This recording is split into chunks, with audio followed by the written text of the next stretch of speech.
পাশের বাসার প্রতিবেশী এসে দরজায় নক করে যে এত শব্দ হচ্ছে, মনে হচ্ছে যে তার মেয়েকে হয়তো বা মারতেছে। তো বারবার নক করতেছে যে কি হয়েছে, বাট কিছুক্ষণের মধ্যেই বাসা নিশ্চুপ হয়ে যায়, বাট দরজা খুলে নাই কেউ। আসামিদেরকে হেলেনা বেগমের বাসা থেকেই ধরেছি আমরা।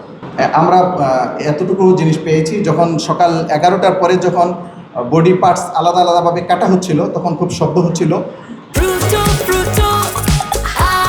প্রাণ ফ্রুটো, সময় অসময় ফ্রুটোময়। পাশের বাসার প্রতিবেশী এসে দরজায় নক করে যে এত শব্দ হচ্ছে, মনে হচ্ছে যে তার মেয়েকে হয়তো বা মারতেছে। তো বারবার নক করতেছে যে কি হয়েছে, বাট কিছুক্ষণের মধ্যেই বাসা নিশ্চুপ হয়ে যায়, বাট দরজা খুলে নাই কেউ। দরজা বন্ধ করা অবস্থায় ছিল। ক্রিমিনাল হিস্ট্রি পাওয়া যায়নি, বাট মাদক সেবনের সাথে কিছু স্বীকারোক্তি তাদের পাওয়া গিয়েছে।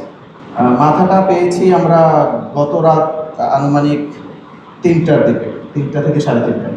লোকেশন মান্ডা এলাকা থেকে পেয়েছি, জাস্ট ওই যে বাসা থেকে 1 কিলোমিটার পরে। মোকাররমের মূল স্ত্রী ব্রাহ্মণবাড়িয়াতে, মোকাররমের বাড়ি হচ্ছে ব্রাহ্মণবাড়িয়ায় তালাশ শহর আশুগঞ্জ।